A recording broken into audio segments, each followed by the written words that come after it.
अस्सलामुअलैकुम, welcome back to masters. आज की इस वीडियो में हम करने वाले हैं CS604 ऑपरेटिंग सिस्टम का लेक्चर नंबर 34, 35 और 36। 3 लेक्चर आज की वीडियो में हम कवर करेंगे। होप सो कि आपको पिछले लेक्चर समझ आए होंगे। तो लेक्चर नंबर 34 स्टार्ट करने से पहले अगर आप चैनल पर नए हैं तो चैनल को ज़रूर सब्सक्राइब करें और इस वीडियो को अपने बाकी फ्रेंड्स के साथ भी शेयर कर दें। लेक्चर नंबर 34 से आगे जितने भी लेक्चर्स हैं वो हमारे थोड़े से थ्योरी बेस हैं, यानी कि आपको थोड़ी सी रीडिंग करनी पड़ेगी इन लेक्चर्स की। यहाँ पर समझाने वाली चीज़ें कम ही हैं। तो स्टार्ट करते हैं प्रोटेक्शन अंडर पेजिंग। तो हम पेजिंग का कॉन्सेप्ट देख रहे थे। तो मैंने आपको बताया था कि पेजिंग में हम क्या करते हैं कि हम मेमोरी को जो है वो स्मॉल पेजेस में डिवाइड कर देते हैं और फिर उनको हम जो है वो मेमोरी में रख देते हैं।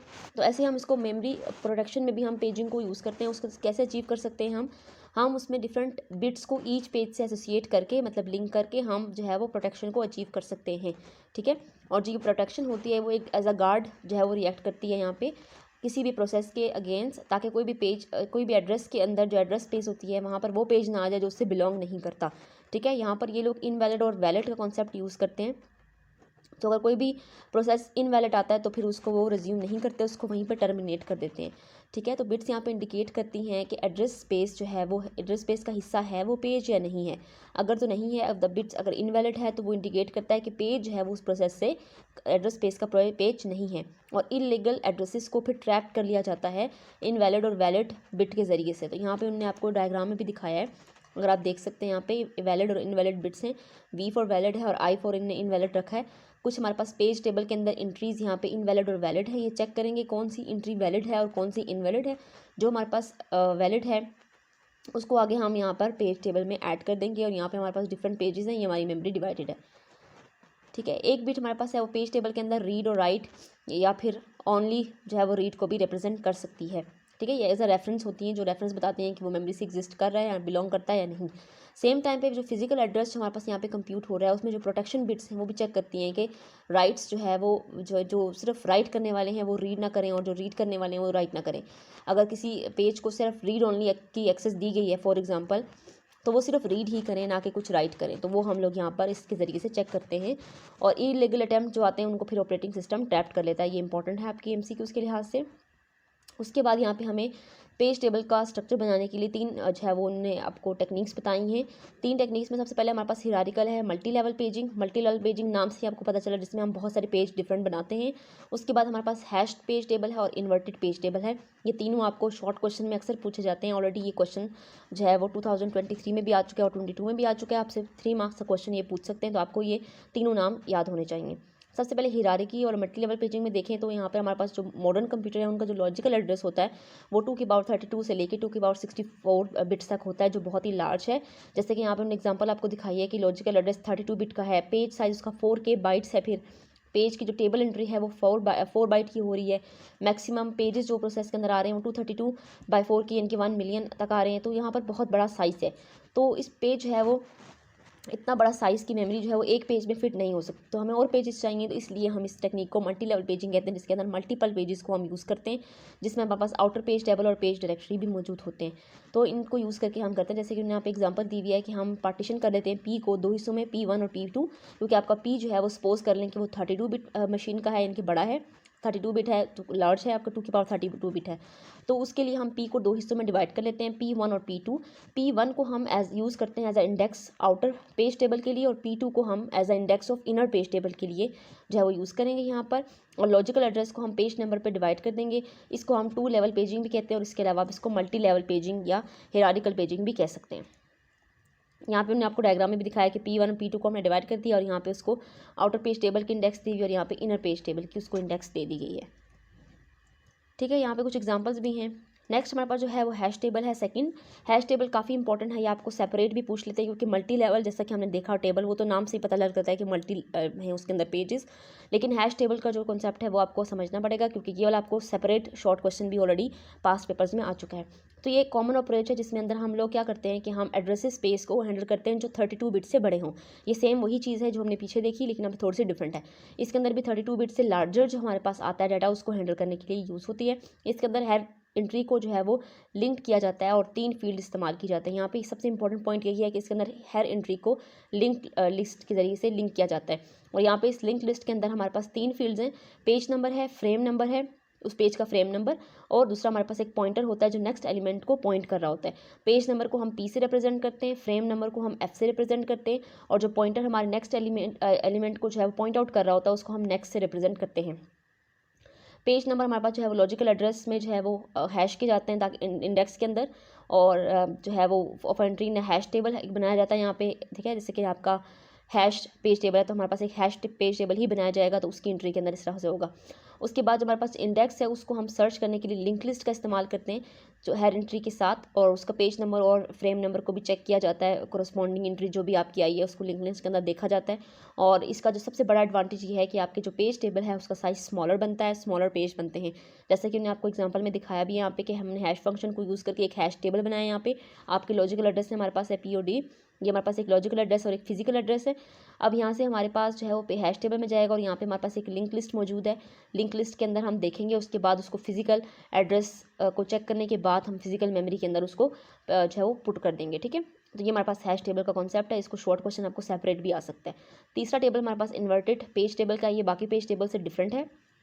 इसके अंदर क्या होता है कि हर पेज टेबल जो है वो हम बनाने के बजाय, क्या हमने पिछली टेक्निक्स में देखा कि पेज टेबल डिफरेंट बन रहे हैं। यहाँ पे क्या होता है कि पेज टेबल जो है एक अलग से एक आप कह सकते हैं कंबाइंड टेबल बना लिया जाता है। जो छोटे पेज टेबल्स होंगे उनको एक कंबाइनली पेज टेबल एक बड़ा सा बन जाएगा, जिसके अंदर पेज टेबल की ID भी मेंशन होगी और पेज की फ्रेम भी मेंशन होगी। तो इस तरह से हम इन्वर्टेड पेज टेबल कर सकते हैं। तो इसके अंदर सिर्फ एक ही एंट्री होगी, तो इस वजह से इस टेबल को और भी हम ज़्यादा अच्छे तरीके से कर सकते हैं, क्योंकि इसके अंदर सिर्फ एक ही टेबल को हैंडल करना होगा। लेकिन इसका जो साइज़ है वो कुछ नंबर ऑफ फ्रेम से लिमिटेड है। यहाँ पे अगर इसकी डायग्राम देखें तो यहाँ पे आप देख सकते हैं हमारे पास पेज की एक ID होगी और दूसरा हमारे पास पेज होगा। पेज की ID, हम हर पेज को एक ID दे देंगे ताकि हमें जो है सर्च करने में ईजी हो। पेज की ID दे देंगे और यहाँ पर हमारे पेजेस आ जाएंगे। उसके बाद वही प्रोसेस होगा यहाँ पे CPU से, जब वो मांगा जाएगा तो पेज की ID भी हमारे पास होगी, पेज भी होगा। इसके अलावा हमारे पास जो है वो इसका लॉजिकल एड्रेस होगा, और उसके बाद हम इसकी जो आई है हमारे पास फ्रेम है, हम उसकी फ्रेम नंबर भी चेक करेंगे, और उसके बाद उसको चेक करेंगे और वो फिजिकल एड्रेस की उसको कन्वर्ट करके उसको फिजिकल मेमोरी में प्लेस करेंगे। बेसिक मकसद ही हमारा फिजिकल मेमोरी में उसको पुट करना है। तो ये हमारे पास 3 डिफरेंट टेबल्स थे। ये तीनों टेबल्स के आपको नाम याद होने चाहिए, इसके अलावा आपको हैश टेबल के बारे में पता होना चाहिए। नेक्स्ट लेक्चर नंबर 35 के अंदर सेगमेंटेशन का टॉपिक भी है और शेयरिंग इन पेजिंग भी है, उसको देख लेते हैं। सो यहाँ पे कुछ एडवांटेजेस भी आपको बताए हुए हैं जो सेपरेट आप इनको एक दफ़ा नोट कर लें। जैसे कि यहाँ पे एक एडवांटेज आपको बताया कि पेजिंग का एक एडवांटेज ये भी है जिसमें हम कॉमन कोड को शेयर कर सकते हैं, यानी कि 2 से और 2 से ज़्यादा प्रोसेस जो है वो सेम कोड को एट अ टाइम इस्तेमाल कर सकते हैं, और हर प्रोसेस की अपनी एक कॉपी रजिस्टर होता है और उसका अपना एक स्टोरेज एरिया होता है जहाँ पे वो अपने एड्रेस को होल्ड करता है। तो आपको ये इसका एक एडवांटेज है जो आपको पता होना चाहिए, ठीक है। इसके एडवांटेज हम आगे भी कुछ देखेंगे। उसके बाद हमारे पास सेगमेंटेशन है। सेगमेंटेशन में क्या करते हैं कि हम लॉजिकल स्पेस जो है हमारे पास सेगमेंट्स का कलेक्शन है, इनके छोटे छोटे पार्ट्स बने हुए हैं, उनकी कलेक्शन को लॉजिकल एड्रेस कहते हैं। इस सेगमेंट के अंदर हमारे पास लॉजिकल यूनिट होते हैं, जैसे कि आपका मेन प्रोग्राम हो सकता है, प्रोसीजर हो सकता है, फंक्शन हो सकता है, method, object, global variable, stack और सिंबल टेबल, ये सारी चीज़ें इंक्लूड हो सकती हैं। और हर जो सेगमेंट है उसका अपना एक नाम है और उसकी अपनी एक लेंथ भी स्पेसिफाई होती है कि कितनी लेंथ का वो होगा।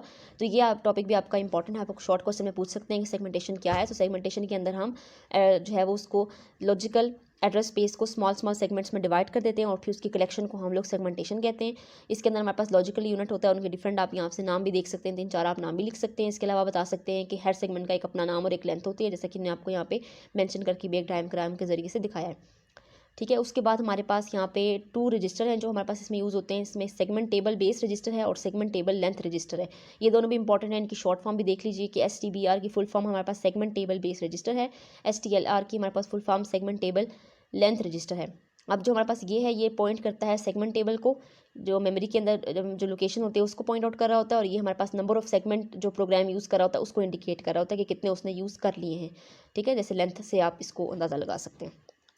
ये दो आपके यहाँ से इंपॉर्टेंट है। इसके बाद हमारे पास यहाँ पर एक और एडवांटेज आपको बताया हुआ है कि सेगमेंटेशन का एक और एडवांटेज ये है कि इसमें भी शेयरिंग ऑफ द कोड हम कर सकते हैं। हर प्रोसेस जो है उसका एक सेगमेंट टेबल होता है, उससे एसोसिएट कर रहा होता है।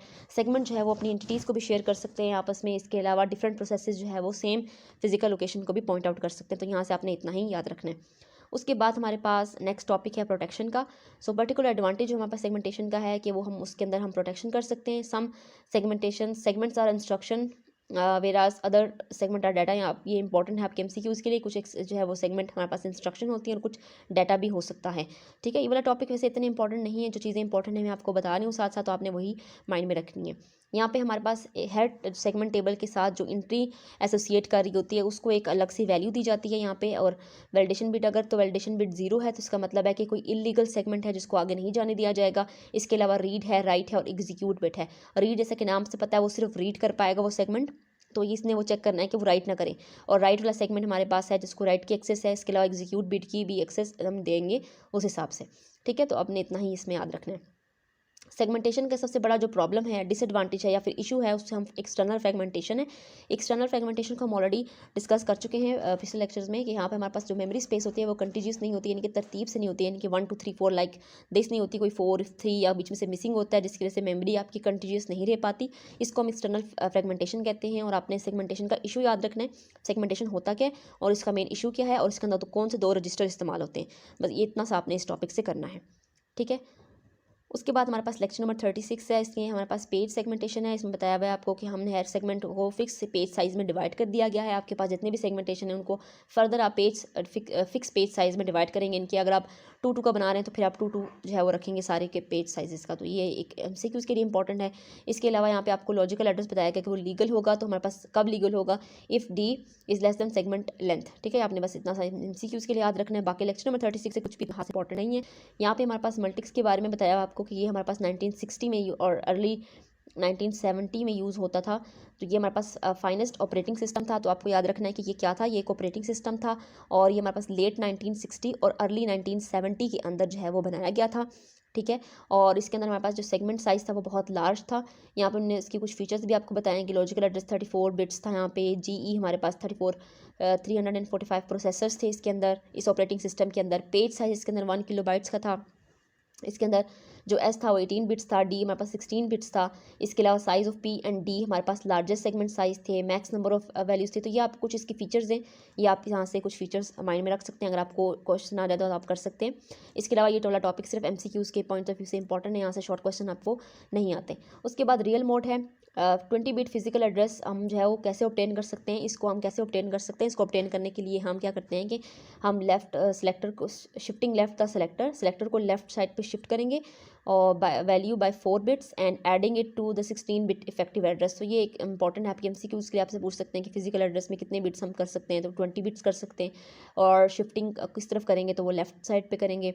इसके अलावा शिफ्टिंग क्या करनी है, सेलेक्टर को शिफ्ट करना है और कितने बिट्स की शिफ्टिंग होगी, वो 4 बिट्स की हो सकती है। इसके अलावा हम इसमें 16 बिट्स इफेक्टिव एड्रेस को ऐड भी करेंगे। तो ये आपके छोटे छोटे यहाँ से MCQs बन सकते हैं। तो यहाँ पे आपका लेक्चर नंबर 36 कंप्लीट हो गया। लेक्चर नंबर जो भी हमने आज देखे 34, 35 और 36, इन तीनों लेक्चर्स के सिर्फ आपके MCQs पॉइंट ऑफ व्यू से इंपॉर्टेंट हैं। यहाँ से सिर्फ कुछ ही क्वेश्चंस आते हैं जो मैंने आपको साथ साथ बताए हैं। जैसे कि टेबल आपको पूछ सकते हैं कि 3 टेबल की जो है वो इंप्लीमेंटेशन कौन सी है, या टेबल की टेक्निक कौन सी है, या फिर कौन कौन से टेबल होते हैं। डिफरेंट तरह से आपको ये क्वेश्चन पूछा जा सकता है। तो वो हमने 3 देखे थे। मल्टी लेवल था, उसका दूसरा नाम हिरारिकल जो है वो टेबल भी है। उसके बाद हमारे पास हैश टेबल है और तीसरा हमारे पास इन्वर्टेड टेबल था। हैश टेबल का क्वेश्चन आपको सेपरेट भी आ सकता है क्योंकि ऑलरेडी पेपर में आ चुका है। तो ये वाला टॉपिक आपका इंपॉर्टेंट था लेक्चर नंबर 34 से। 35 और 36 के अंदर हमने कुछ ही चीज़ें देखी, जिसमें सेगमेंटेशन का टॉपिक है। आपको पता होना चाहिए कि सेगमेंटेशन क्या होता है, उसके अंदर कौन से 2 रजिस्टर हैं जो यूज़ होते हैं। इसके अलावा सेगमेंटेशन का इशू क्या है। इसके अलावा आपको ये पता होना चाहिए कि पेजिंग पेजिंग का एडवांटेज क्या है, उसे हमने एक ही देखा था। तो ये आपके कुछ इंपॉर्टेंट MCQs थे इन तीनों लेक्चर में से, और जो क्वेश्चन थे वो मैंने आपको साथ साथ बता दिए हैं। बाकी इन तीनों लेक्चर में से इतना कुछ इंपॉर्टेंट नहीं है। फिर भी आप एक दफ़ा तीनों टॉपिक्स की, इन तीनों लेक्चर्स की अच्छे तरीके से खुद भी रीडिंग कर लीजिएगा ताकि आपको कोई भी क्वेश्चन आ जाए। बाकी ये तीनों लेक्चर्स बहुत ईजी वर्डिंग में हैं, अगर आप इनको फुली रीड करें तो आपको सब कुछ खुद ही समझ आ जाएगा। और जो इंपॉर्टेंट चीज़ें थी वो मैंने आपको बता दी है। तो हम नेक्स्ट वीडियो के अंदर नेक्स्ट लेक्चर कवर करेंगे। Thank you so much for watching this video.